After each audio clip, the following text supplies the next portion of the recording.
This is really important. We've all been talking about this recently, and we have 40% of our roads that are like in poor condition. I remember Bill Farina talking, he came here in the 90s. A lot of the roads he paved back then are now in the red. One great way of doing this, and once again, I work paycheck to paycheck. I'm in the 80% of Americans that do so. Me and my husband are in the working class. I don't want to pay more in taxes if I don't have to.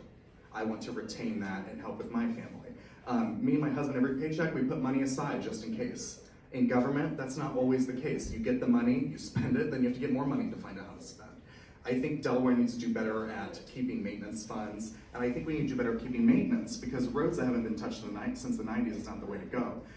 The current income tax increase that will be on the primary ballot this upcoming year will be a good tax raise that, even though we all have to kick a little bit forward now, it's going to give us tangible results. According to our engineer, like Dustin had said, it's going to give us a huge, tangible investment into our roads, and that's what we need to focus on now. Thank you.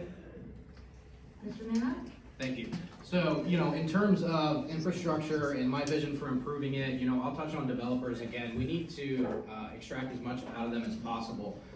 The city has done a fairly good job of getting a lot of our thoroughfare plan completed through developments that go into Delaware. So, if somebody's going to come into Delaware, we ought to at least be getting something out of it. So, we should continue to do that.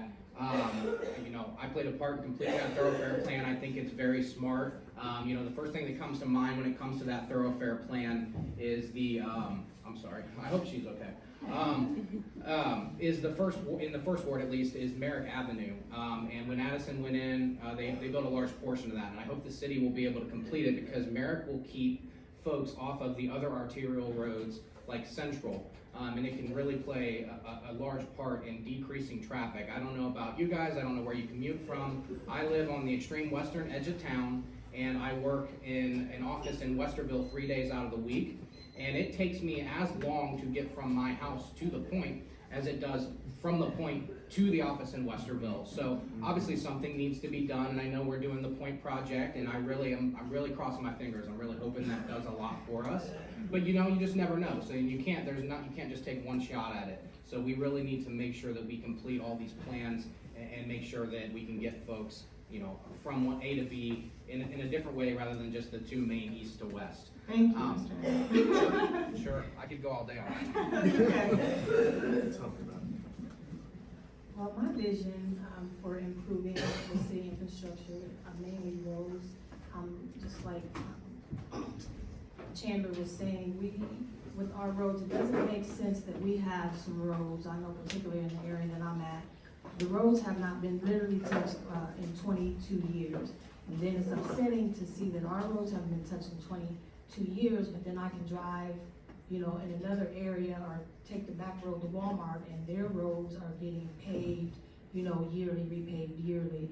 So we just want to make sure that the funding that we're getting, whether it be through income tax, grants, that is distributed throughout the community, because we are growing very fast, and of course, we do need to have different types of traffic control in other parts of the other parts of the city as well. We just want to make sure that we're managing all that well. So my vision is that, again, all this is done, with all the growing and things that we're doing, that all the roads are in good shape for us to be able to use wisely, and cars not being tore up, things of that nature. Just overall distributing throughout the whole city and not just choosing one particular area. And I know that we have to, do the main roads first, because those are the ones that are traveled mostly, but I also— Thank you, Ms. Joyner. I hate to cut you off.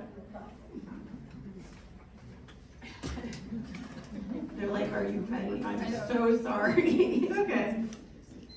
So I strongly support sustainable development. Beyond focusing on environmentally friendly and fiscally responsible residential development, our city needs to invest in infrastructure and public-private partnerships that will help grow our economy and expand our tax base. Our comprehensive plan, as I said before, is a great roadmap, but we need to fund it with a thriving economy. I am more than willing to pay my fair share of taxes for the abundance of services that we receive from the city, but we can't continually ask our residents to continue to pay more and more.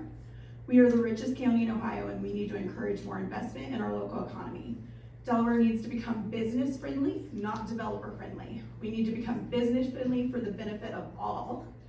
And that is how I feel that we can fund our infrastructure, fund parking, fund public spaces, and fund programming. Thank you. So as I mentioned before, we are at a crossroads, and everyone said Delaware is growing exponentially with the growth. And the important thing that people are asking questions is, what's going to happen to that small community feel that we have? And regardless of what happens to Delaware as far as the growth, I don't believe we're ever going to lose that feeling, because if you look at the First Fridays, if you look at the school events, people are very committed to our community and all the partnerships that are there. But that's not to say that we shouldn't have smart growth within our community. And as what was mentioned, I even brought it with me, the Delaware Together plan, the comprehensive plan, is a citizen task force joint with city that put down a comprehensive plan of where we want to see our community in the next 5 to 10 years. And the key point of that is we. This is our community. We need to be in the driver's seat and decide what we want to see with the growth, what we want to see in the future. If not, others will. So as I said, we're on that crossroads.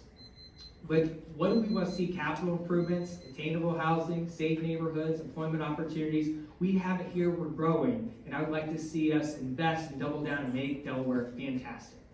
Thank you, Mr. Haynes.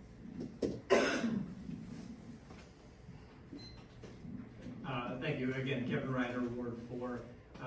This is right in my wheelhouse, and I don't mind saying it. This is a large part of why I'm here. Again, I said earlier, my background in traffic engineering, examples specifically in the 4th Ward, as we're talking about the points, and I've mentioned this recently, working with the city engineers and the Public Works Department, there are still a number of areas that we're working on that. Before I leave that, for example, a traffic circle on the west side of the railroad bridge would encourage free-flowing traffic. The current plan still will have a traffic light there, making eastbound Central still have to come to a stop. So it's better than it is, or will be better than it is, but still improvements that can be made. And I've knocked on 1,400 houses now. I talked to a lot of people, especially up and down Central and William. They actually talk about making those streets one-way. Central one-way west, William one-way east, and basically no bottleneck at all. Again, all things I'm talking about, especially within Lake Street, and my background in safety, illumination, crosswalks, sidewalks, all these parts of the infrastructure. And now I'll just finish real quick with public transportation. I mentioned evenings and weekends. I have friends that can't drive, and they need public services. So we need to be considering that as well.